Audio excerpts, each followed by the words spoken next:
Yeah, good morning, brothers. ಸಹೋದರರೇ, ಶುಭ ಮುಂಜಾನೆ.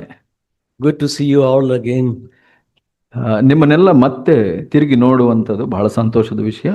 After a few months, I suppose. ಹಲವಾರು ತಿಂಗಳ ನಂತರ. You've taken the trouble, especially Bangalore brothers, for coming all the way, depriving your sleep. ಬಹಳಷ್ಟು ಜನ ಬಹಳ ಪ್ರಯಾಸ ಪಟ್ಟು ಪ್ರಯಾಣ ಮಾಡಿ ಬಂದಿದ್ದಾರೆ. ಪ್ರತ್ಯೇಕವಾಗಿ ಬೆಂಗಳೂರು ಸಹೋದರರು ನಿದ್ರೆ ಬಿಟ್ಟು ಪ್ರಯಾಣ ಮಾಡಿ ಬಂದಿದ್ದಾರೆ. They started the journey at, I suppose, at 4 o'clock in the morning.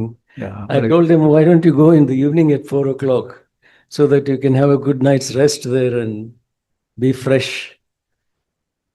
ಅವರು ಬೆಳಿಗ್ಗೆ 4 ಗಂಟೆ ಮುಂಜಾನೆಗೆ ಪ್ರಯಾಣ ಪ್ರಾರಂಭಿಸಿದ್ರು. ನಾನು ಹೇಳ್ತಾ ಇದ್ದೆ ಅವ್ರಿಗೆ, ನೀವು ಹಿಂದಿನ ದಿವಸ ಸಂಜೆ ಹೋಗಿ ಸ್ವಲ್ಪ ಆರಾಮ್ ಮಾಡ್ಬೋದು ಅಂತ. Yeah, anyway, thanks for coming and participating and also for praying for this meeting. ಧನ್ಯವಾದಗಳು ಬಂದು ಇದರಲ್ಲಿ ಭಾಗವಹಿಸಿದ್ದಕ್ಕಾಗಿ ಮತ್ತು ಈ ಕೂಟಗಳಿಗಾಗಿ ಪ್ರಾರ್ಥನೆ ಮಾಡಿದ್ದಕ್ಕಾಗಿ. I feel it was God who was confirming what was on my heart to share with you this morning. ದೇವರು ನಾನು ನನ್ನ ಹೃದಯದಲ್ಲಿ ಏನು ಮಾತಾಡಬೇಕು ಅಂತ ಆಲೋಚಿಸ್ತಾ ಇದ್ದೆ, ಅದನ್ನ ನಿರ್ದಿಷ್ಟಪಡಿಸಿದ್ದನ್ನು ನಾನು ನೋಡ್ತೇನೆ. What Brother Venu just read from Isaiah 55. Brother Venugopal speaking along the same line. ಯೆಶಾಯ 55ರಲ್ಲಿ ಓದಿದ ವಚನದ ಬಗ್ಗೆನೇ ನಾನು ಯೋಚನೆ ಮಾಡ್ತಾ ಇದ್ದೆ. You can turn with me to Genesis chapter 26. ನನ್ನ ಜೊತೆ ನೀವು ಆದಿಕಾಂಡ 26ನೇ ಅಧ್ಯಾಯಕ್ಕೆ ತಿರುಗಿಸ್ಕೊಳ್ಳಿ. Verse 12. 12ನೇ ವಚನ. Genesis 26 verse 12. ಆದಿಕಾಂಡ 26:12. It says here, now Isaac sowed in the land and reaped in the same year 100-fold, and the Lord blessed him. 12ನೇ ವಚನ ಹೇಳುತ್ತೆ, ಇಸಾಕನು ಆ ದೇಶದಲ್ಲಿ ಬೀಜವನ್ನು ಬಿತ್ತಿ ಅದೇ ವರ್ಷದಲ್ಲಿ 100ರಷ್ಟು ಬೆಳೆಯನ್ನು ಹೊಂದಿದನು. See, Isaac sowed his seed and he reaped a harvest which was 100-fold. ಇಲ್ಲಿ ನಾವು ನೋಡ್ತೀವಿ, ಇಸಾಕನು ಬೀಜವನ್ನು ಬಿತ್ತಿ ಅದೇ ವರ್ಷದಲ್ಲಿ 100ರಷ್ಟು ಬೆಳೆಯನ್ನು ಹೊಂದಿದನು ಅಂತ. So it is a law of nature that what you sow is what you reap. ಇದು ಪ್ರಕೃತಿಯ ಒಂದು ನಿಯಮ ಅಂತ ಹೇಳ್ಬೋದು. ನಾವು ಏನು ಬಿತ್ತುತ್ತೀವಿ ಅದನ್ನೇ ಕೊಯ್ತೀವಿ. If you sow, say, potato, you cannot expect to harvest tomato.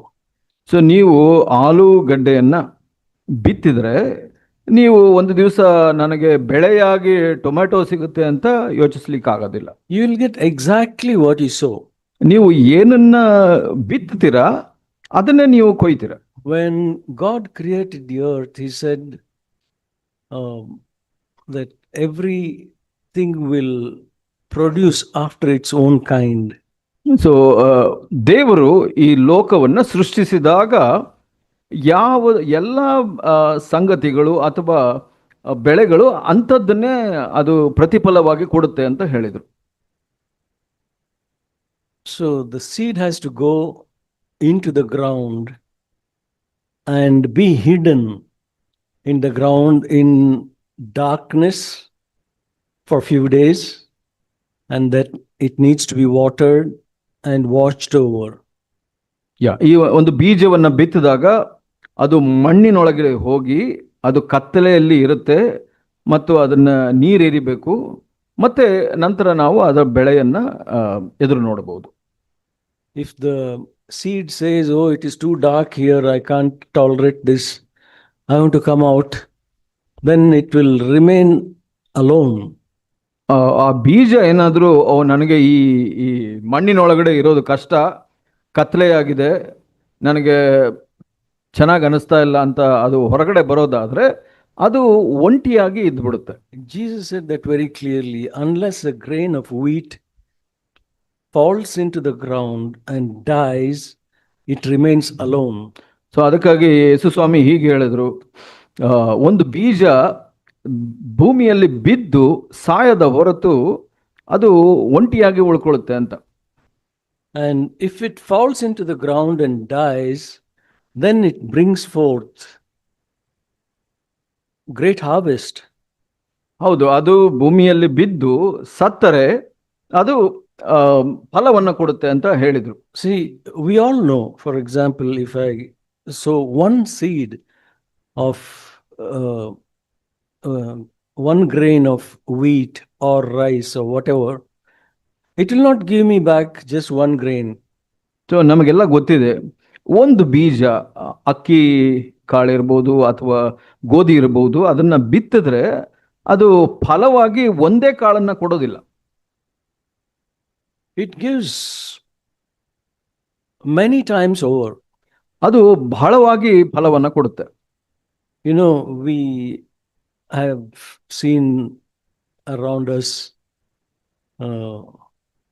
fields where the farmers plant seeds during seed time, and then rain comes and then they come up and the farmer has to wait. ನಾವು ಬಹಳಷ್ಟು ರೈತರನ್ನ ನೋಡಿದೀವಿ, ಅವರು ಬೀಜವನ್ನ ಬಿತ್ತಿ ಮಳೆಗಾಲದಲ್ಲಿ ಬಿಡ್ತಾರೆ, ಅದನ್ನ ಮತ್ತೆ ಅದಕ್ಕಾಗಿ ಕಾಯ್ತಾರೆ ಅದು ಫಲವನ್ನ ಕೊಡ್ಲಿ ಅಂತ ಅಂದ್ಬಿಟ್ಟು. No farmer comes the next day and opens up and sees the seed, how far it has grown. So ಯಾವ ರೈತನು ಬೀಜವನ್ನ ಬಿತ್ತಿದ ಮರು ದಿವಸ ಬಂದ್ಬಿಟ್ಟು ಅದನ್ನ ಅಗದು ನೋಡೋದಿಲ್ಲ, ಬೀಜ ಎಷ್ಟಾಗಿದೆ ಏನಾಗಿದೆ ಅಂತ. It will remain hidden for few days. ಅದು ಭೂಮಿಯಲ್ಲೇ ರಹಸ್ಯವಾಗಿ ಇರುತ್ತೆ, in the dark and alone. ಅದು ಕತ್ತಲೆಯಲ್ಲಿ ಒಂಟಿಯಾಗಿ ಇರುತ್ತದೆ. And maybe after a few days, it starts showing up on the surface. ನಾವು ನೋಡ್ತೇವೆ, ಅದು ಕೆಲವು ದಿವಸದ ನಂತರ ಅದು ಒಂದು ಮೊಳಕೆ ಹೊಡೆದು ಹೊರಗಡೆ ಬರೋದನ್ನ ನಾವು ನೋಡ್ತೇವೆ. And no farmer expects a harvest overnight. ಯಾವ ರೈತನು ಒಂದು ದಿವಸದಲ್ಲಿ ನನಗೆ ಬೆಳೆ ಸಿಗುತ್ತೆ ಅಂತ ಎದುರು ನೋಡೋದಿಲ್ಲ. We read about that. The farmer patiently waits for the harvest. ನಾವು ಅದನ್ನ ನೋಡ್ತೀವಿ. ನಾವು ಒಬ್ಬ ರೈತನು ಬಹಳ ಸಮಾಧಾನದಿಂದ ಆ ಒಂದು ಬೆಳೆ ಬರ್ಲಿಕ್ಕೆ ತಾನಾಗಿ ಕಾಯ್ತಾನೆ. So patience is very important. ಆ ಸಮಾಧಾನ ಬಹಳ ಮುಖ್ಯ. If he's in a hurry to get the crop, then he will not get proper crop.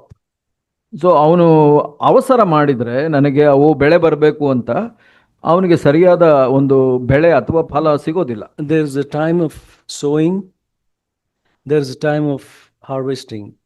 So ಅದಕ್ಕೆ ಎಲ್ಲದಕ್ಕೂ ಸಮಯ ಇರುತ್ತೆ. ಒಬ್ಬ ಬಿತ್ತುವವನಿಗೆ ಒಂದು ಕಾಲವಿದೆ ಮತ್ತು ಕೊಯ್ಯುವವನಿಗೆ ಇನ್ನೊಂದು ಕಾಲವಿದೆ. So in the same way in our spiritual life also, ಹಾಗೆ ನಮ್ಮ ಆತ್ಮಿಕ ಜೀವಿತದಲ್ಲಿ ಕೂಡ what we sow is what we are going to reap. ನಾವು ಏನು ಬಿತ್ತುತ್ತೇವೆ ಅದನ್ನೇ ಕೊಯ್ಯುತ್ತೇವೆ. When we were not born again, our old life I'm talking about, ನಾನು ನಮ್ಮ ಹಿಂದಿನ ಜೀವಿತದ ಬಗ್ಗೆ ಮಾತಾಡ್ತೀನಿ. ನಾವು ಹೊಸದಾಗಿ ಹುಟ್ಟದ ಮೊದಲು we had no problem with us. ನಮ್ಮ ವಿಷಯದಲ್ಲಿ ನಮಗೇನು ಸಮಸ್ಯೆ ಇರಲಿಲ್ಲ. Because there was the flesh and we were slaves to the dictates of the flesh. ನಮ್ಮ ಮಾಂಸ ಅಥವಾ ಶರೀರಕ್ಕೆ ನಾವು ಒಳಪಡ್ತಾ ಇದ್ವಿ, ಅದು ಹೇಳಿದಾಗೆ ನಾವು ಕೇಳ್ತಾ ಇದ್ವಿ. And we had no fight there ನಮಗೆ like ಅಲ್ಲಿ we have today. ಇವಾಗ ನಾವು ಹೊಸದಾಗಿ ಹುಟ್ಟಿದ ನಂತರ ಇರುವಂತ ಒಂದು ಹೋರಾಟ ಆ ಸಮಯದಲ್ಲಿ ಇರಲಿಲ್ಲ. Satan was our master. ಸೈತಾನ ನಮ್ಮ ಯಜಮಾನನಾಗಿದ್ದನು. Whatever he used to tell us, we used to do that. ಆತನು ಹೇಳಿದ್ದನ್ನ ನಾವು ಮಾಡ್ತಾ ಇದ್ವಿ. And flesh also. ನಮ್ಮ ಸ್ವಾರ್ಥ ಅಥವಾ ಮಾಂಸ ಕೂಡ, We used to be led by the dictates of the flesh. ನಮ್ಮ ಮಾಂಸದ ಒಂದು ಅಧಿಕಾರದ ಕೆಳಗೆ ನಾವಿದ್ವಿ. There was no other person to fight with. ನಮಗೆ ಹೋರಾಡ್ಲಿಕ್ಕೆ ಯಾವ ಈ ತರ ವ್ಯಕ್ತಿ ಇರಲಿಲ್ಲ. We were doing our own will and we were going our own way. ನಾವು ನಮ್ಮ ಸ್ವಂತ ಚಿತ್ತವನ್ನ ಮಾಡಿ ಸ್ವಂತ ಮಾರ್ಗದಲ್ಲಿ ನಾವು ನಡೀತಾ ಇದ್ವಿ. But God, when in His mercy, ದೇವರು ತನ್ನ ಕರುಣೆಯ ಮೇರೆಗೆ He called us and redeemed us by the blood of Christ. ನಮ್ಮನ್ನ ದೇವರು ಕರೆದು ಅವರ ರಕ್ತದಿಂದ ನಮ್ಮನ್ನ ವಿಮೋಚನೆಗೊಳಿಸಿದರು. When God did that, ದೇವರು ಅದು ಮಾಡಿದ a ನಂತರ change took place. ನಮ್ಮ ಜೀವಿತದಲ್ಲಿ ಬದಲಾವಣೆ ಬಂತು. Old things passed away, ನಮ್ಮ ಹಿಂದಿನ ಜೀವಿತ ಕಳೆದು ಹೋಯಿತು. means my past is forgiven.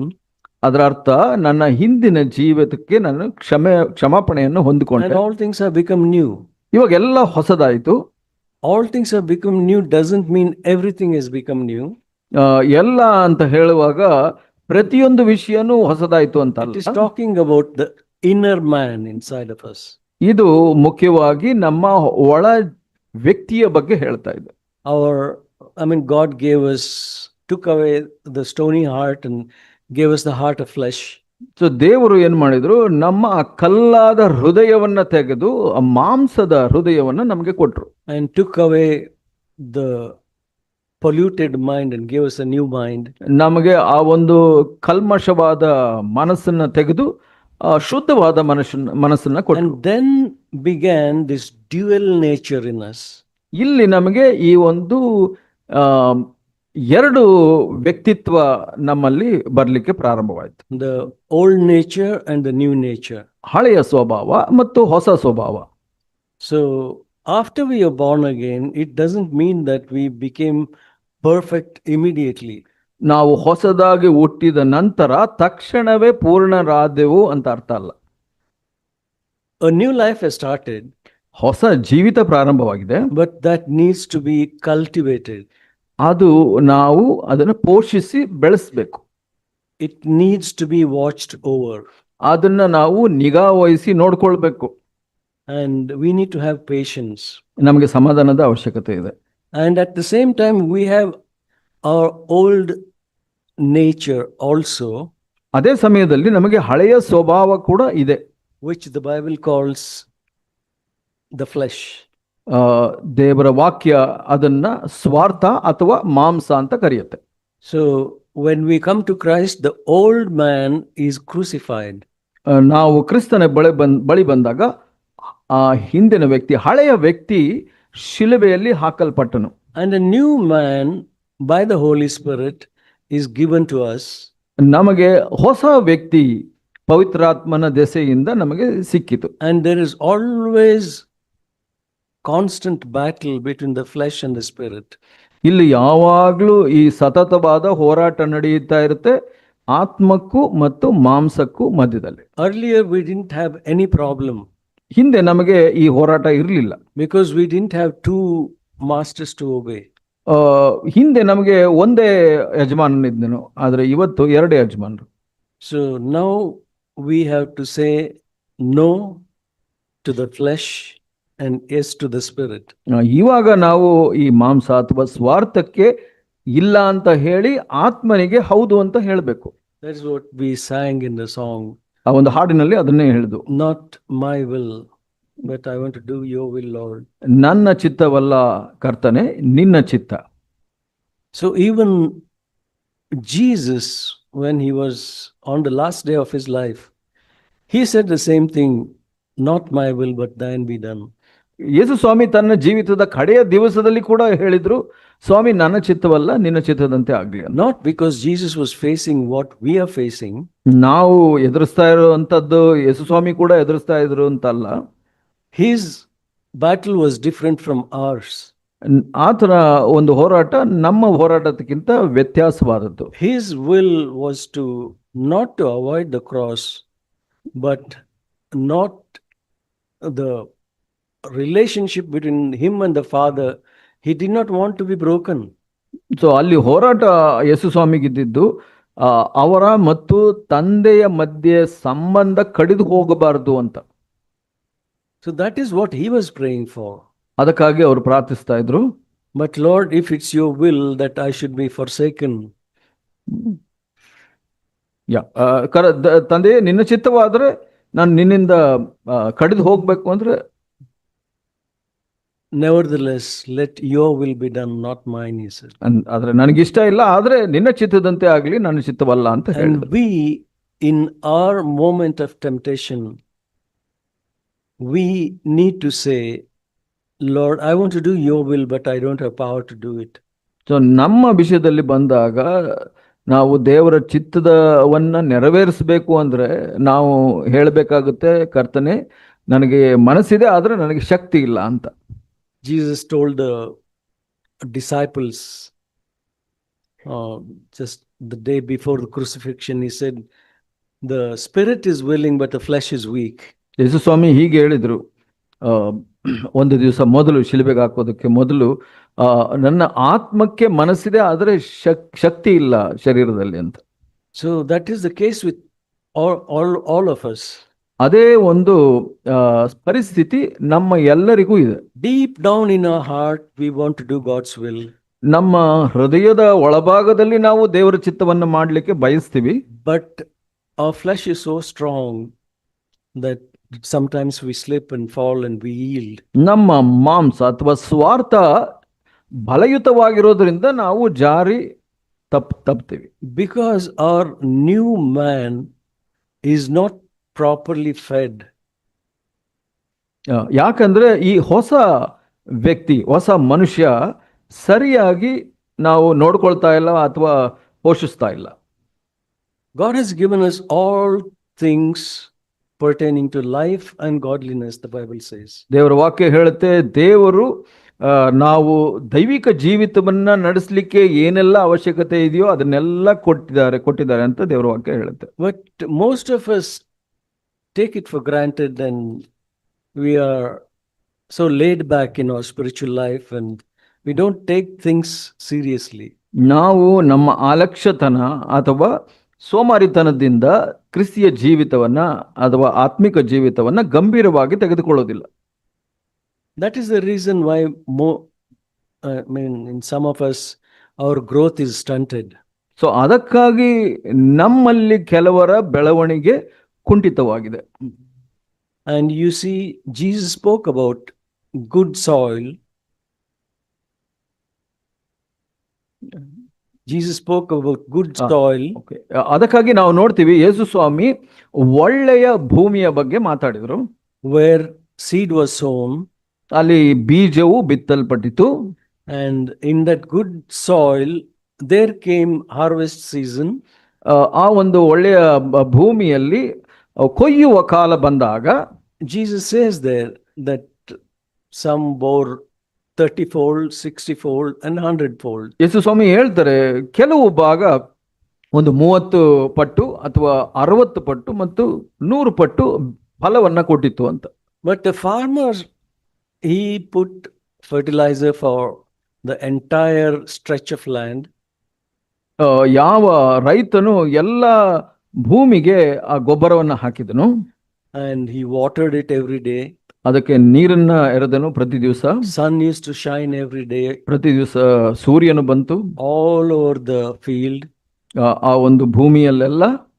But certain parts gave 30-fold, certain parts gave 60, certain parts gave 100. ಆದ್ರೆ ಆ ಭೂಮಿಯಲ್ಲಿ ಕೆಲವು ಭಾಗ 30 ಪಟ್ಟು ಮತ್ತು ಕೆಲವು ಭಾಗ 60 ಪಟ್ಟು ಮತ್ತು ಕೆಲವು ಭಾಗ 100 ಪಟ್ಟು ಬೆಳೆಯನ್ನ ಕೊಡ್ತು. We can apply that to our own spiritual condition. ಅದನ್ನ ನಾವು ನಮ್ಮ ಆತ್ಮೀಕ ಪರಿಸ್ಥಿತಿಗೆ ಹೋಲಿಸಬಹುದು. When the word of God is being spoken, ದೇವರ ವಾಕ್ಯವನ್ನು ಸಾರಲ್ಪಟ್ಟಾಗ, some are so hungry and thirsty, they just take it. ಕೆಲವರು ಬಹಳ ದಾಹದಿಂದ ಮತ್ತು ಹಸಿವೆಯಿಂದ ಆ ವಾಕ್ಯವನ್ನ ಸ್ವೀಕರಿಸ್ತಾರೆ. And it really helps them. ಅದು ಅವರಿಗೆ ಸಹಾಯವಾಗುತ್ತೆ. And some people are little half-hearted. ಆದರೆ ಕೆಲವರು ಅರ್ಧ ಮನಸ್ಕರಾಗಿರ್ತಾರೆ. So they are neither too hot nor too cold. ಅವರು ಬೆಚ್ಚಗೂ ಅಥವಾ ತಣ್ಣಗೂ ಇರೋದಿಲ್ಲ. And there is another kind which I observe sometimes in the meeting, they'll be dozing.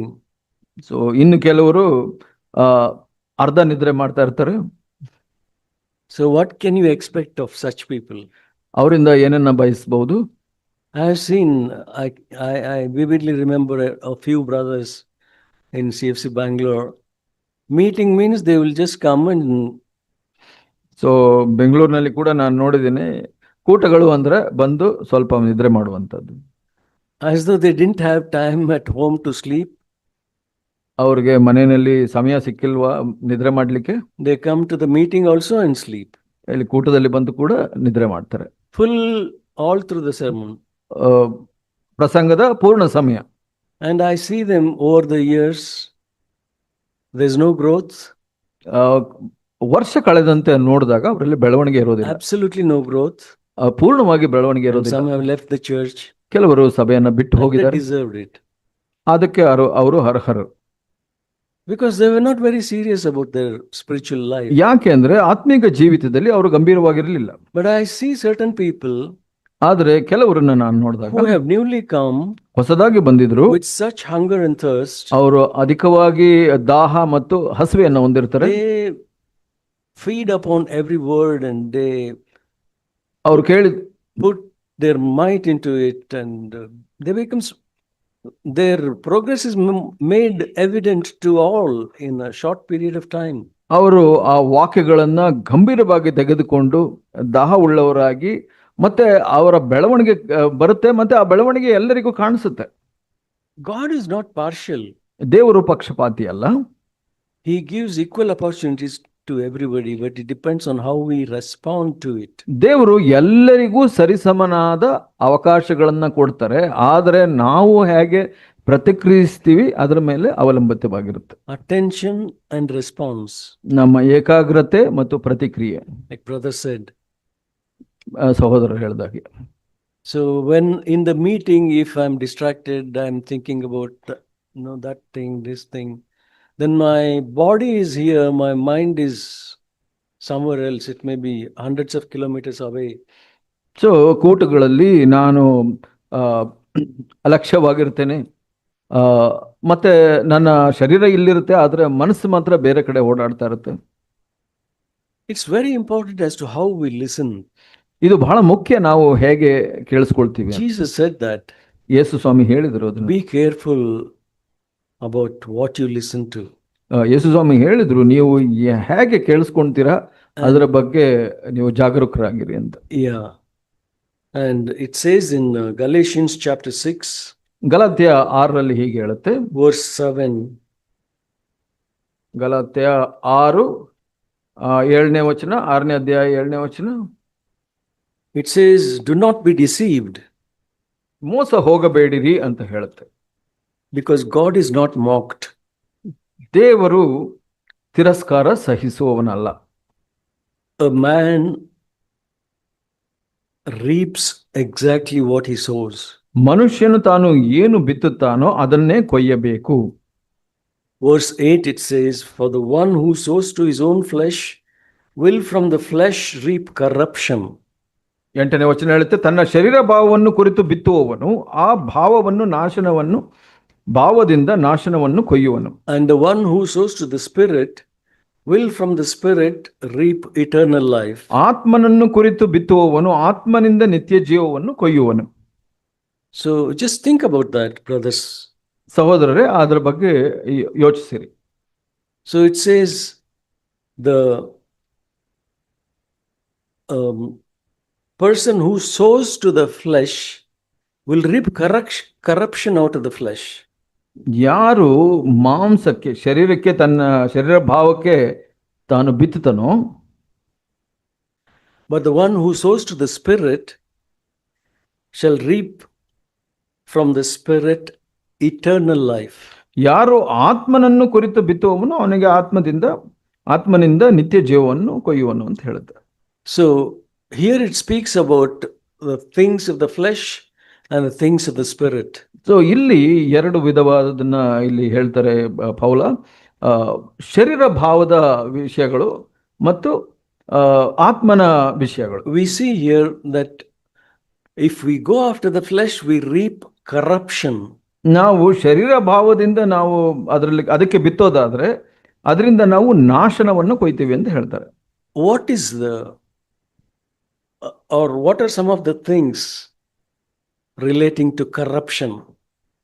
ಇಲ್ಲಿ ನಾಶನ ಅಂತ ಹೇಳುತ್ತೆ. ಅದು ಏನದು? You just turn one page back. ಒಂದು ಹಾಳೆ ಹಿಂದಕ್ಕೆ ತೆಗೆದ್ರೆ in chapter 5, Galatians chapter 5, 5ನೇ ಅಧ್ಯಾಯ verse 19. 19ನೇ ವಚನ. This is what you will reap. ಇದು ನೀವು ಕೊಯ್ಯುವಂತವರಾಗಿರ್ತೀರಿ. If you sow to the flesh. ಶರೀರ ಭಾವಕ್ಕೆ ಬಿತ್ತಿದ್ರೆ ಇದನ್ನ ಕೊಯ್ತೀರ. Verse 19. 19ನೇ ವಚನ. Deeds of the flesh are evident, which are immorality. ಇಲ್ಲಿ ಶರೀರ ಭಾವದ ಕರ್ಮಗಳು ಪ್ರಸಿದ್ಧವಾಗಿವೆ. ಅವು ಯಾವುವು ಅಂದ್ರೆ ಜಾರತ್ವ, impurity, ಬಂಡುತನ, sensuality, ನಾಚಿಕೆಗೇಡುತನ, idolatry, ವಿಗ್ರಹಾರಾಧನೆ, sorcery, ಮಾಟ, enmities, ಹಗೆತನ, strife, ಜಗಳ, jealousy, ಹೊಟ್ಟೆ ಕಿಚ್ಚು, outbursts of anger, ಸಿಟ್ಟು, disputes, ಕಕ್ಷಭೇದ, dissensions, ಭಿನ್ನಮತ, factions, ಮತ್ಸರ, envyings, ಮತ್ಸರ ಅದನ್ನು, drunkenness, ಹುಡಿಕತನ, carousing, ದುಂದೌತಣ, things like these. ಇಂಥವುಗಳೇ ಅಂತ ಹೇಳುತ್ತೆ. So we were all involved in this, most of us, before we came to Christ. ನಾವು ಕ್ರಿಸ್ತನ ಬಳಿ ಬರೋದಕ್ಕೆ ಮೊದಲು ಇದರಲ್ಲಿ ನಾವು ಒಳಪಟ್ಟಿದ್ವಿ. Because we were in the flesh and we were obeying the dictates of the flesh.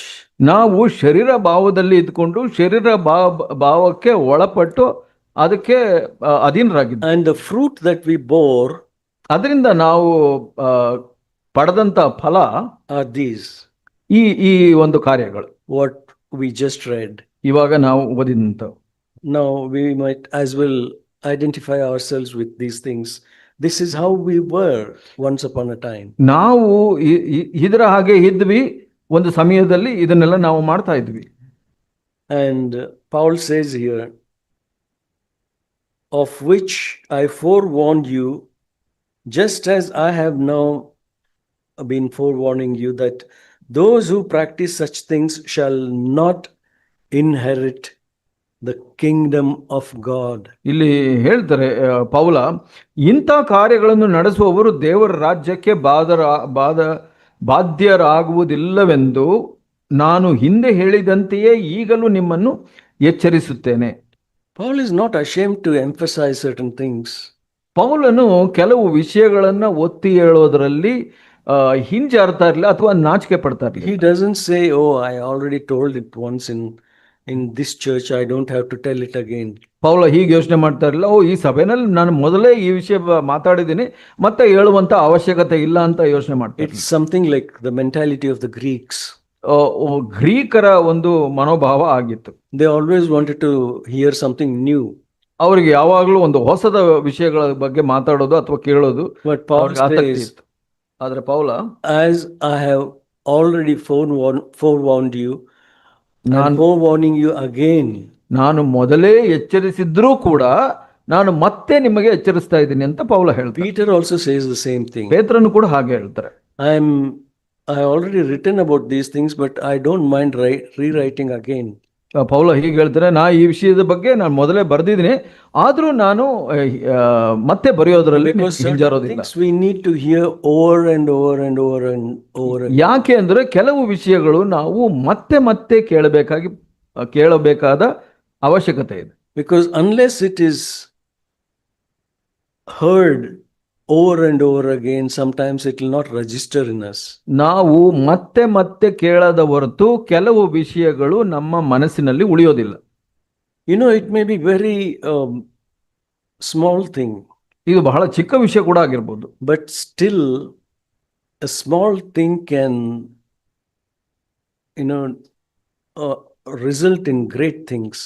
So ಅದು ಚಿಕ್ಕ ವಿಷಯ ಆಗಿದ್ರು ಕೆಲವು ಸಮಯದಲ್ಲಿ ಒಂದು ಚಿಕ್ಕ ವಿಷಯ ದೊಡ್ಡ ಬದಲಾವಣೆಯನ್ನು ತರುತ್ತೆ. For example, in some coastal areas you see where there is lot of rain or moisture or whatever, some place where water keeps on dripping. And what is the strength of a drop of water? So ನೀವು ಕೆಲವು ಸಲ ಬಹಳಷ್ಟು ಮಳೆ ಆಗುವಂತ ಒಂದು ತೀರದ ಪ್ರದೇಶದಲ್ಲಿ ನೋಡಿದ್ರೆ ಕೆಲವು ಕಡೆ ಕೆಲವು ಮಳೆಯ ಹನಿಗಳು ತೊಟ್ಟು ಬೀಳ್ತಾ ಇರುತ್ತೆ.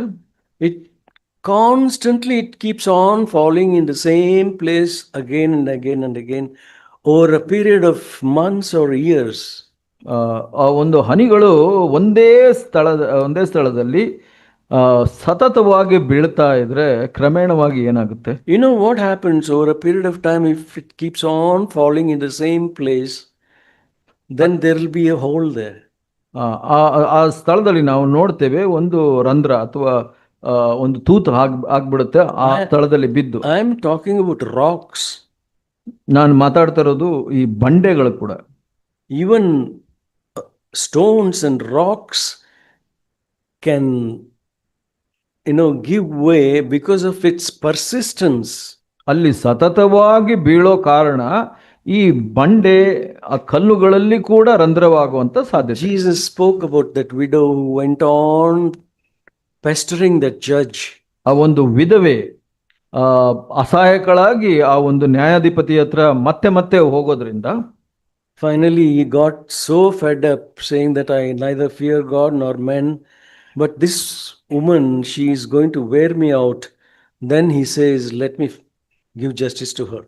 ಅವನು ದೇವರಿಗೆ ಭಯಪಡುವಂತವನಲ್ಲ, ಮನುಷ್ಯರಿಗೆ ಭಯಪಡುವಂತವನಲ್ಲ, ಆದರೂ ಕೂಡ ಅವನು ಆಕೆಯ ಸತತವಾದ ಪ್ರಯತ್ನದಿಂದ ಬೇಸತ್ತು ಆಕೆಗೆ ಬೇಕಾದ ಕಾರ್ಯವನ್ನ ನಡೆಸ್ಕೊಡ್ತಾನೆ. God says, did you hear what he said? Sorry.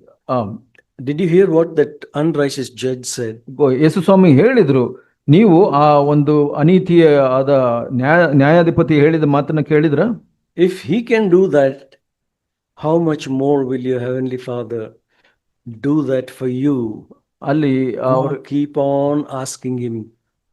ಅಲ್ಲಿ ಹೇಳ್ತಾರೆ, ನೀವು ಅಂತ ಅನ್ಯಾಯಗಾರನಾದ ನ್ಯಾಯಾಧಿಪತಿ ಹೀಗೆ ಒಳಪಟ್ರೆ ಆ ಸತತವಾದ ಪ್ರಯತ್ನಕ್ಕೆ ದೇವರು ನಿಮಗೆ ಎಷ್ಟಾಗಿ ನಿಮ್ಮ ಪ್ರಾರ್ಥನೆಯನ್ನು ಕೇಳೋದಿಲ್ಲ ಅಂತ. Patience and persistence are very important in the Christian life. ಕ್ರಿಸ್ತಿಯ ಜೀವಿತದಲ್ಲಿ ಸಮಾಧಾನ ಮತ್ತು ಸತತವಾದ ಪ್ರಯತ್ನ ಬಹಳ ಮುಖ್ಯ. When we are born again, ನಾವು ಹೊಸದಾಗಿ ಹುಟ್ಟಿದಾಗ, when God gives us a new heart and new mind, ದೇವರು ನಮಗೆ ಹೊಸ ಮನಸ್ಸು ಮತ್ತು ಹೊಸ ಹೃದಯವನ್ನು makes the Holy Spirit to dwell in us, ನಮ್ಮಲ್ಲಿ ಪವಿತ್ರಾತ್ಮನು ನೆಲೆಸೋದಕ್ಕೆ ಅವರು ಅನುಮತಿಸ್ತಾರೆ.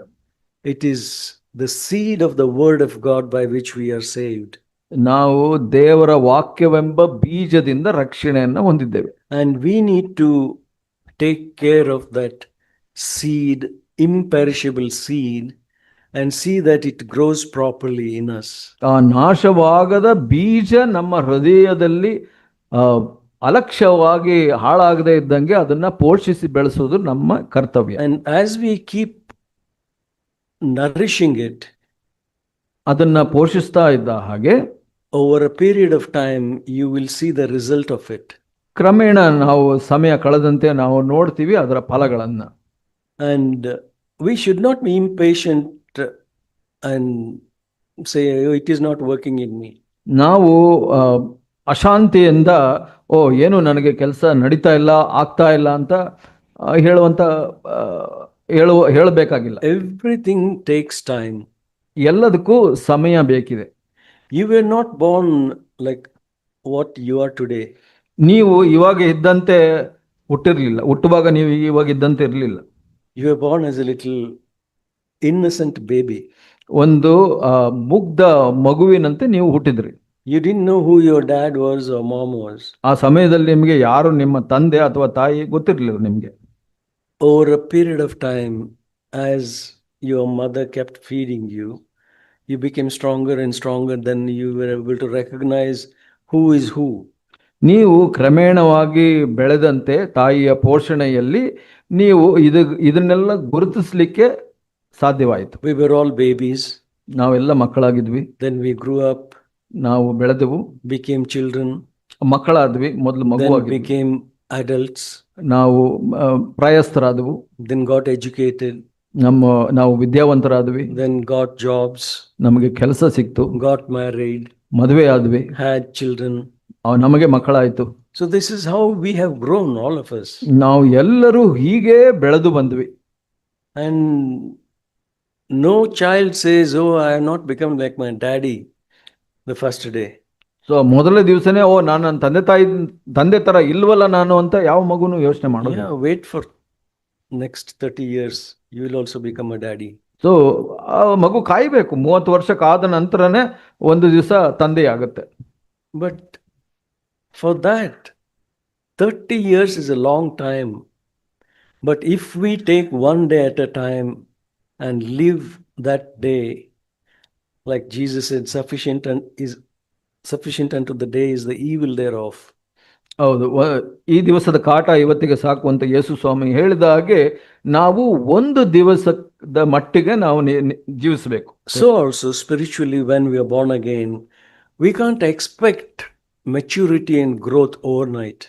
ನಾವು ಹಾಗೇನೆ ಆತ್ಮಿಕ ಜೀವಿತದಲ್ಲಿ ಕೂಡ ಆ ಒಂದು ಪ್ರಬುದ್ಧತೆಯನ್ನ ಅಥವಾ ಬೆಳವಣಿಗೆಯನ್ನ ಒಂದೇ ದಿವಸದಲ್ಲಿ ನೋಡ್ಲಿಕ್ಕೆ ಸಾಧ್ಯವಿಲ್ಲ. It takes time.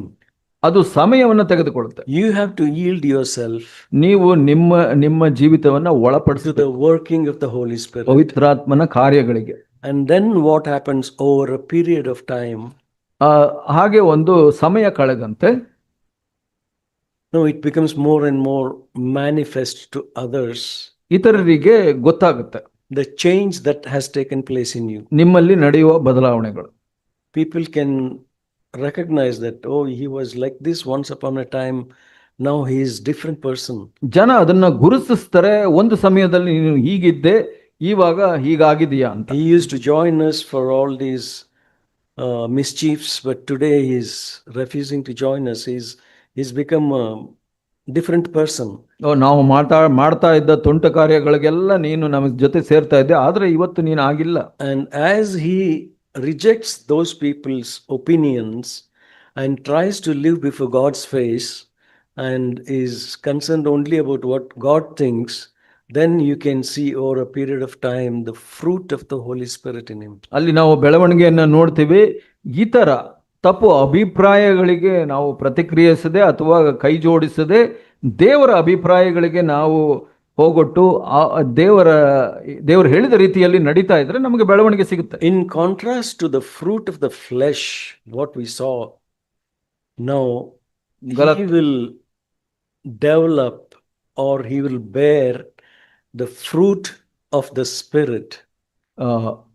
ಇದಕ್ಕೆ ವಿರುದ್ಧವಾಗಿ ನಾವು ಗಲಾತ್ಯ 6:5 ನಾವು ನೋಡಿದ್ವಲ್ಲ, ಶರೀರ ಭಾವದ ಫಲಗಳ ವ್ಯತಿರಿಕ್ತವಾಗಿ ಅಥವಾ ವಿರುದ್ಧವಾಗಿ ನಾವು ಆತ್ಮದ ಫಲಗಳನ್ನ ನೋಡ್ಲಿಕ್ಕೆ ಪ್ರಾರಂಭಿಸ್ತೀವಿ. That we read in the same chapter in verse 22. ಅದು 22ನೇ ವಚನದಲ್ಲಿ ನಾವು ನೋಡ್ತೇವೆ. ಅದೇ ಅಧ್ಯಾಯದಲ್ಲಿ Galatians 5:22. Galatia 5:22. But the fruit of the Spirit is love. ದೇವರಾತ್ಮನಿಂದ ಉಂಟಾಗುವ ಫಲವೇನೆಂದರೆ ಪ್ರೀತಿ, joy, ಸಂತೋಷ, peace, ಸಮಾಧಾನ, patience, ದೀರ್ಘಶಾಂತಿ, kindness, ದಯೆ, goodness, ಉಪಕಾರ, faithfulness, ನಂಬಿಕೆ, gentleness, ಸಾಧುತ್ವ, and self-control. ಕ್ಷಮೆ, ಧಮೆ. And against these there is no law. ಇಂಥವುಗಳನ್ನು ಯಾವ ಧರ್ಮಶಾಸ್ತ್ರವೂ ಆಕ್ಷೇಪಿಸುವುದಿಲ್ಲ. So this is what we will be bearing once we start yielding continually.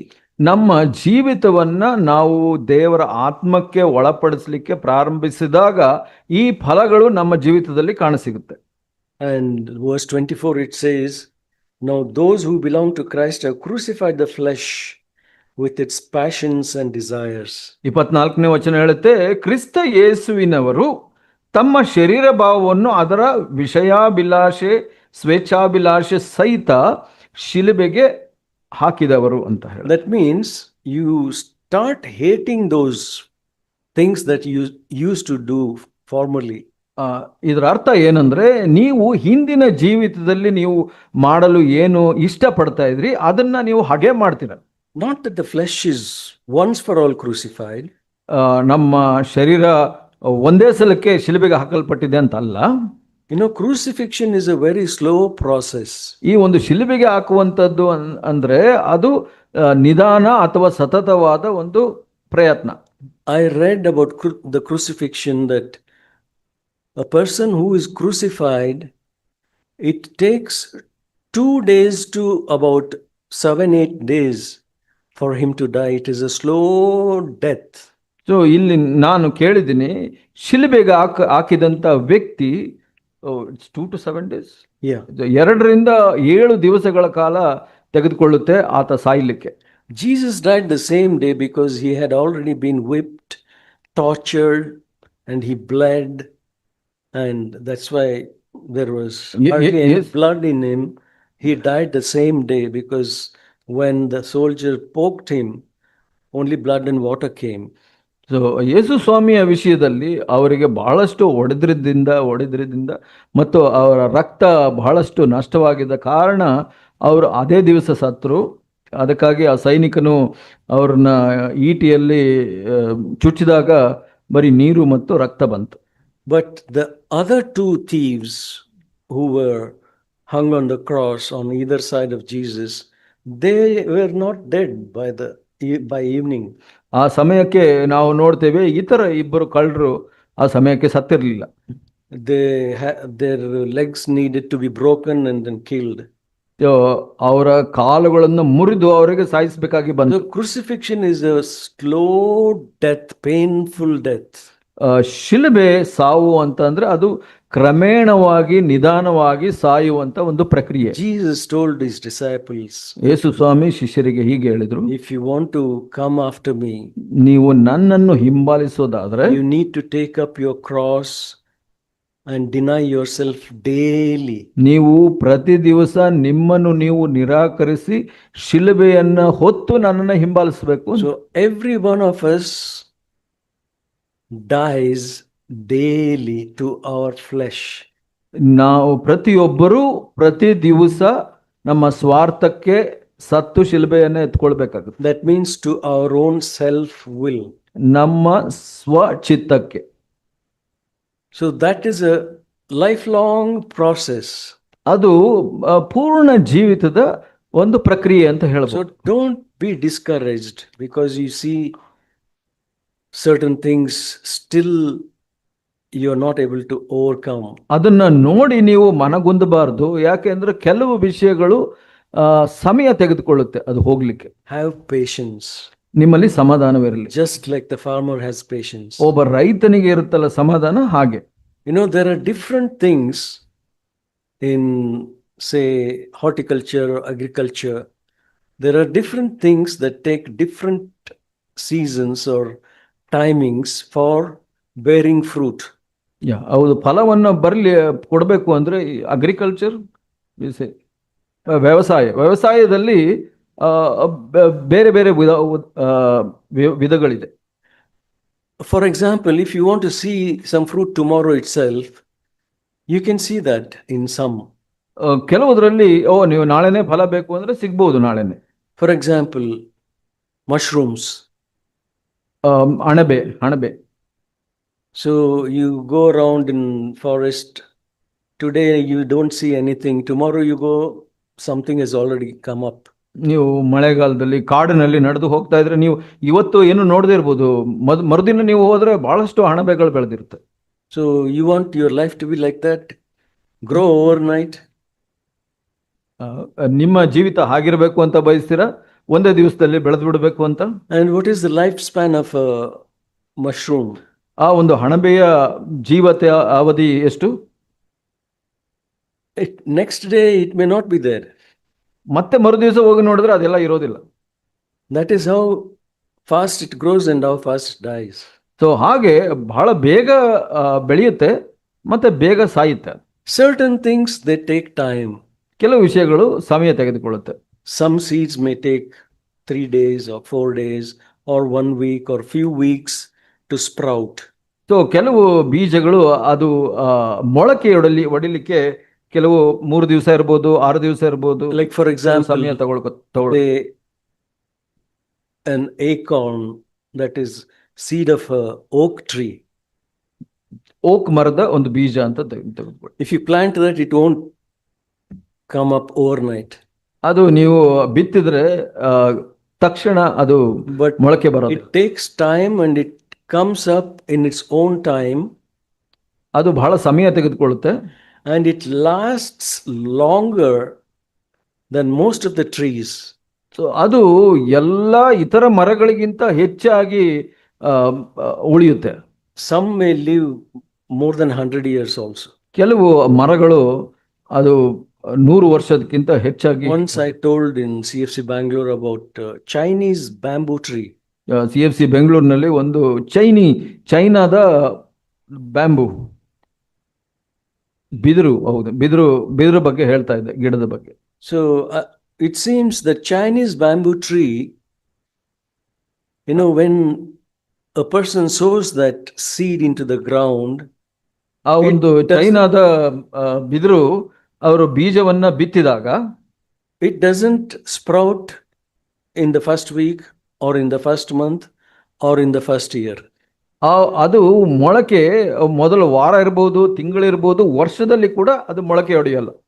Second year, ಎರಡನೇ ವರ್ಷ nothing. ಏನು ಇಲ್ಲ. Third, ಮೂರನೇ ವರ್ಷ, fourth, ನಾಲ್ಕನೇ ವರ್ಷ, nothing. ಏನು ಇಲ್ಲ. And people think that it must have been eaten by some worm and it is dead. ಯಾವುದೋ ಒಂದು ಹುಳ ತಿಂದು ಅದು ಹೋಗಿರ್ಬೇಕು, ಸತ್ತಿರ್ಬೇಕು ಅಂತ ಅನ್ಕೊಂತಾರೆ ಜನ. But I believe in the 5th year, ಅದು ನಾನು ನಂಬ್ತೇನೆ, 5ನೇ ವರ್ಷ it sprouts ಅದು ಮೊಳಕೆ ಹೊಡೆಯುತ್ತೆ and it comes up. ಅದು ಮೇಲೆ ಬರುತ್ತೆ. And then it starts growing. ಅದ ನಂತರ ಅದು ಬೆಳಿಲಿಕ್ಕೆ ಪ್ರಾರಂಭ ಮಾಡುತ್ತೆ. And they say when it starts growing, you can physically see it grow. ಅದು ನಾವು ಬೆಳೆಯೋದನ್ನ ನಾವು ಕಣ್ಣಿಂದ ನೋಡಬಹುದು, ಅದು ಮೇಲೆ ಬೆಳ್ಕೊಂಡು ಬರೋದನ್ನ. They say it grows every day about a meter. So 1 metre ಉದ್ದ ಒಂದು ದಿವಸಕ್ಕೆ ಬೆಳೆಯುತ್ತೆ. So this is amazing. ಇದು ಬಹಳ ಅದ್ಭುತವಾದ ವಿಷಯ. You see in certain brothers, for instance, ನೀವು ಕೆಲವು ಸಹೋದರರನ್ನ ನೋಡಿ, they'll be very quiet for a number of years. ಬಹಳಷ್ಟು ವರ್ಷ ಅವರು ನಿಶ್ಶಬ್ದವಾಗಿರ್ತಾರೆ. Because they're working in their hidden life. ಅವರ ಆ ಒಂದು ರಹಸ್ಯ ಜೀವಿತದಲ್ಲಿ ಅವರು ಕಾರ್ಯ ಮಾಡ್ತಾ ಇರ್ತಾರೆ. And one day suddenly it sprouts and its growth becomes evident to all, like Paul says to Timothy. ಪೌಲ ತಿಮೋತಿಗೆ ಹೇಳುವ ಹಾಗೆ ಅವ್ರು ಒಂದು ದಿವಸ ಒಂದು ಮೊಳಕೆ ಹೊಡಿತಾರೆ, ಮತ್ತೆ ಬೆಳಿಲಿಕ್ಕೆ ಪ್ರಾರಂಭ ಮಾಡ್ತಾರೆ. ಅವರ ಬೆಳವಣಿಗೆ ಎಲ್ಲರಿಗೂ ಕಾಣಿಸುತ್ತೆ. Why? Because he says to Timothy, persevere in these things. ಈ ವಿಷಯದಲ್ಲಿ ನಿಗಾ ವಹಿಸುವಂತ ಪೌಲ ತಿಮೋತಿಗೆ ಹೇಳ್ತಾರೆ. You get absorbed in that.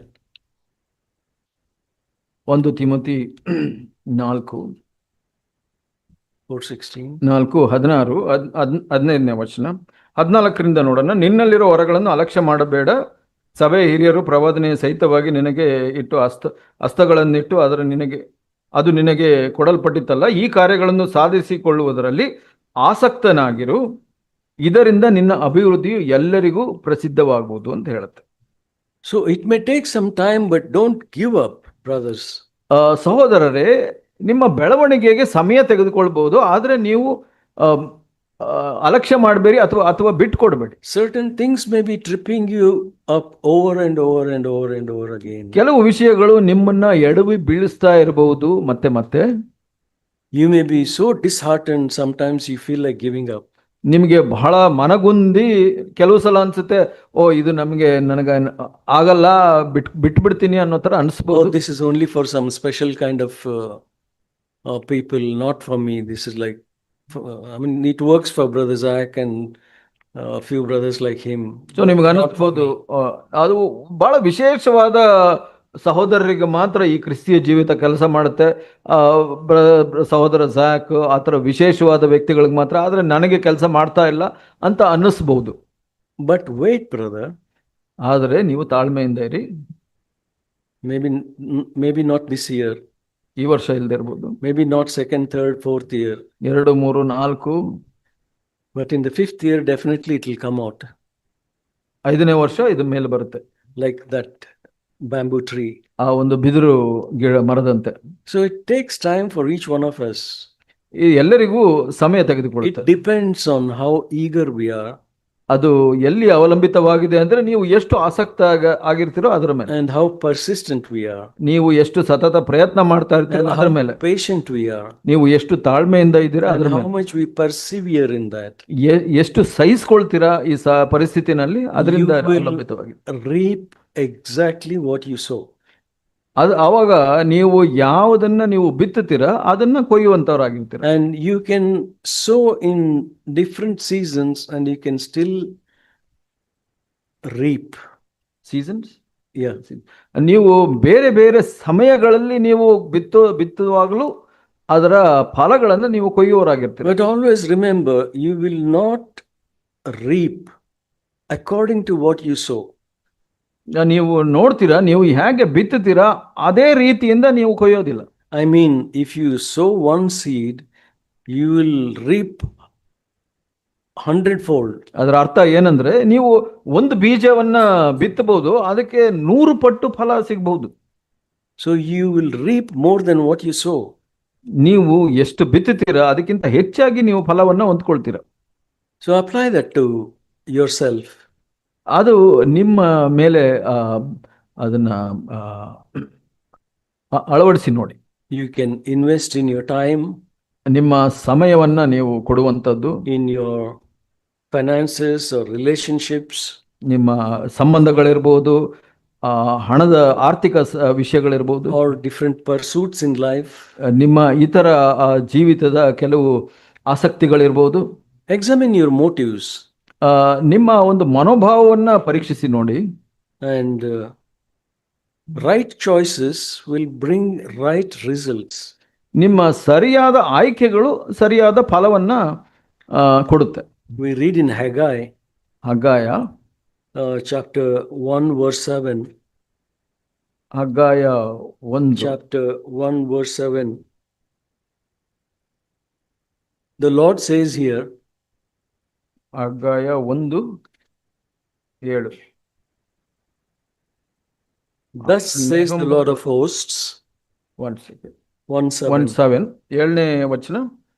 ಸೇನಾಧೀಶ್ವರನಾದ ಯೆಹೋವನು ಇಂತೆನ್ನುತ್ತಾನೆ, Consider your ways. ನಿಮ್ಮ ಗತಿ ಏನಾಗಿದೆ ಎಂದು ಮನಸ್ಸಿಗೆ That ತೆಗೆದುಕೊಳ್ಳಿ. means your past and present. ನಿಮ್ಮ ಹಿಂದಿನ ಸಂಗತಿ ಮತ್ತು ಈಗಿನ ಸಂಗತಿ, Consider them ಅದರ ಬಗ್ಗೆ ಯೋಚನೆ ಮಾಡಿ. and how you have fared. Verse 7 right? Yeah. Okay okay yeah, ಅದು ನಿಮಗೆ ನೀವು ಯಾವ ತರ ನೀವು ನಿಗಾವಹಿಸಿದ್ರ ನೋಡಿ ಅದನ್ನ. So consider your ways. That's very important, brothers. ನಿಮ್ಮ ಮಾರ್ಗಗಳನ್ನ ಪರಿಶೀಲಿಸಿ. And every day we have opportunities to choose.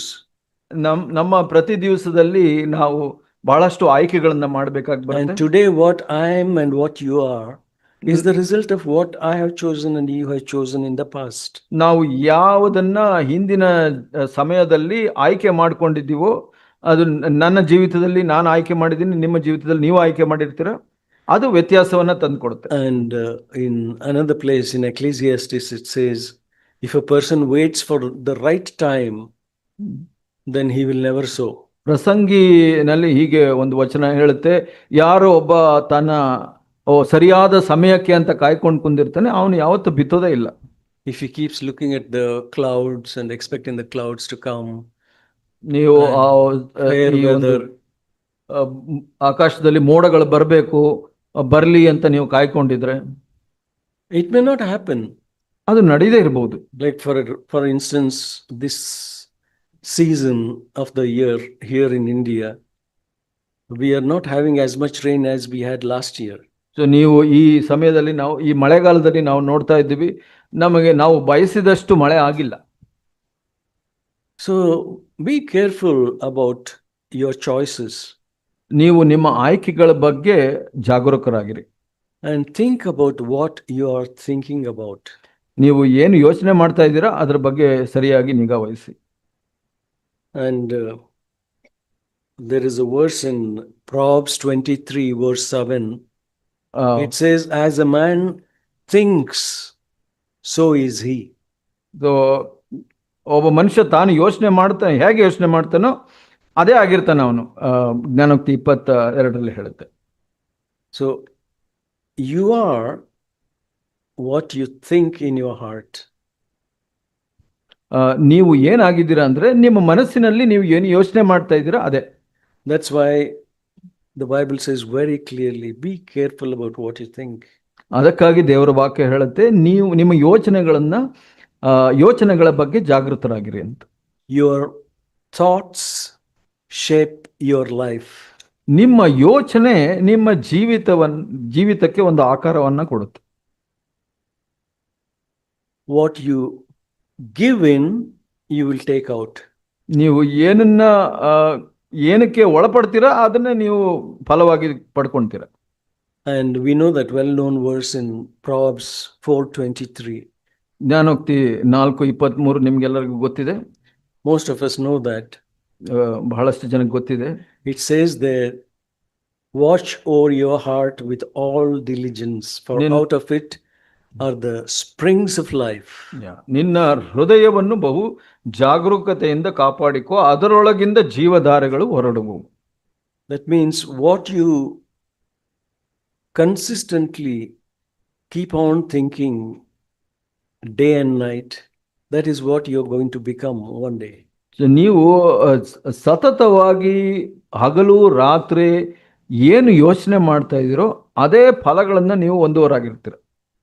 So that's why it says, be careful, your thoughts will shape your life. ಅದಕ್ಕಾಗಿ ನಿಮ್ಮ ಯೋಚನೆಗಳ ಬಗ್ಗೆ ಜಾಗೃತರಾಗಿರಿ, ಅದೇ ಆಕಾರ ನಿಮ್ಮ ಜೀವಿತ ತೆಗೆದುಕೊಳ್ಳೋ ಸಾಧ್ಯತೆ ಇದೆ. If you yield your mind to the world and the devil and worldly friends and influence, you will become like them.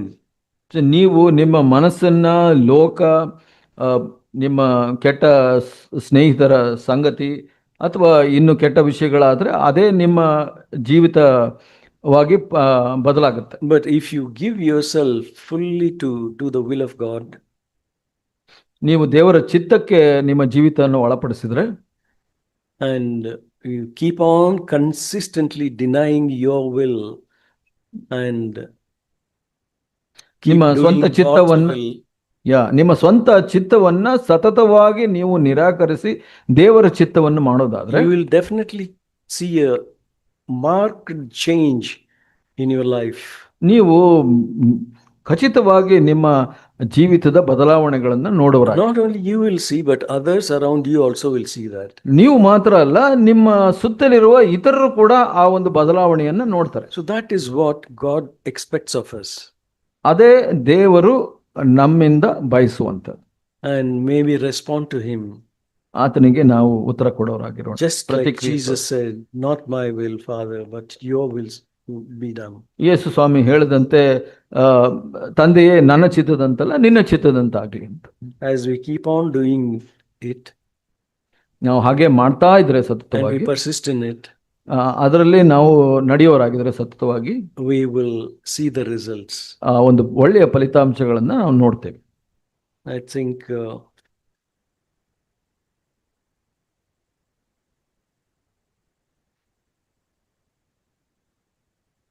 in verse 9, Galatians 6:9, Paul says, let us not lose heart in doing good, for in due time we shall reap if we do not grow weary. 9ನೇ ವಚನ ಹೀಗೆ ಹೇಳುತ್ತೆ, 6:9ರಲ್ಲಿ, ಒಳ್ಳೆಯದನ್ನು ಮಾಡುವುದರಲ್ಲಿ ಬೇಸರಗೊಳ್ಳದೇ ಇರೋಣ, ಯಾಕಂದರೆ ಮನಗೊಂದದಿದ್ದರೆ ತಕ್ಕ ಸಮಯದಲ್ಲಿ ಬೆಳೆಯನ್ನು ಕೊಯ್ಯುವೆವು. So don't grow weary, brothers. ನೀವು ಬೇಸರಗೊಳ್ಳಬೇಡಿ, ಮನಗೊಂದಬೇಡಿ ಸಹೋದರ. Keep at it. ಅದರಲ್ಲಿ ನೀವು ನಿಗಾ ವಹಿಸ್ರಿ. And you will see, and you yourself will be surprised. ಅದನ್ನ ನೋಡಿ ನೀವೇ ಆಶ್ಚರ್ಯ ಪಡ್ತೀರಾ, ನಿಮ್ಮಲ್ಲಿ ಬರುವಂತ ಬೆಳವಣಿಗೆಯನ್ನು ನೋಡಿ. This victorious life is not impossible. ಈ ಒಂದು ಜಯ ಜೀವಿತ ಅಸಾಧ್ಯವಾದದ್ದಲ್ಲ. God will make it possible. ದೇವರು ಅದನ್ನ ನಡೆಸ್ಕೊಡ್ತಾರೆ. All things are possible with God. ದೇವರಿಂದ ಎಲ್ಲ ಕಾರ್ಯ ಸಾಧ್ಯ. And all things are possible with him who believes. ದೇವರನ್ನ ನಂಬುವನಲ್ಲಿ ಕೂಡ ಎಲ್ಲ ಕಾರ್ಯಗಳು ಅಸಾಧ್ಯವಲ್ಲ, ಎಲ್ಲ ಕಾರ್ಯಗಳು ಸಾಧ್ಯ. At the tomb of Lazarus, Jesus said this, ಲಾಜರಸ್ನ ಆ ಒಂದು ಸಮಾಧಿಯ ಬಳಿ ಹೇಳಿದ ಮಾತು ಯೇಸು ಸ್ವಾಮಿ, if you believe, you shall see the glory of God. ನೀವು ನನ್ನ ನಂಬೋದಾದ್ರೆ ದೇವರ ಮಹಿಮೆಯನ್ನು ಕಾಣುವಿ ಅಂತ ಹೇಳಿ. If you believe, your life will become glorious. ನೀವು ನಂಬಿದರೆ ನಿಮ್ಮ ಜೀವಿತ Mahima ಭರಿತವಾಗುತ್ತೆ. The Lord is able to do that. ದೇವರು ಮಾಡ್ಲಿಕ್ಕೆ ಸಾಧ್ಯವಿಲ್ಲ. Submit yourself to God ದೇವರಿಗೆ ನೀವು ಒಳಪಡಿರಿ and humble under his mighty hand. ಆತನ ಆಸ್ತದ ಕೆಳಗೆ ನೀವು ತಗ್ಗಿಸಿಕೊಳ್ಳಿ. Resist the devil and he will flee from you. ಸೈತಾನನ್ನ ಎದುರಿಸಿರಿ, ಆತನು ಓಡಿ ಹೋಗುವನು. Then if God is for me, who can be against me? You can say boldly. ನೀವು ಆಗ ಧೈರ್ಯವಾಗಿ ಹೇಳ್ಬೋದು, ದೇವರು ನನ್ನ ಪಕ್ಕವಿದ್ರೆ ನನ್ನ ಎನಿಮಿ ಶತ್ರು ಯಾರು ಅಂತ ಅನ್ಬಿಟ್ಟು. Nobody can stand before you. ನನ್ನ ಮುಂದೆ ಯಾರು ನಿಲ್ಲಕ್ಕೆ ಸಾಧ್ಯವಿಲ್ಲ. Satan cannot stand, the flesh cannot stand. ಸೈತಾನನು ನಿಲ್ಲಕ್ಕೆ ಸಾಧ್ಯವಿಲ್ಲ, ನನ್ನ ಮಾಂಸ ಅಥವಾ ಸ್ವಾರ್ಥ ನಿಲ್ಲಕ್ಕೆ ಸಾಧ್ಯವಿಲ್ಲ. You will be a victorious brother. ನೀವು ಒಬ್ಬ ಜಯ ಹೊಂದಿದ ಸಹೋದರನಾಗ್ತೀರ. So give God the first place and priority in your life. ನಿಮ್ಮ ಜೀವಿತದಲ್ಲಿ ದೇವರಿಗೆ ಮೊದಲ ಸ್ಥಾನ ಮತ್ತು ಪ್ರತ್ಯೇಕವಾದ ಸ್ಥಾನವನ್ನು ಕೊಡಿರಿ. May the Lord help us. ಕರ್ತನು ನಮಗೆ ಸಹಾಯ ಮಾಡಲಿ.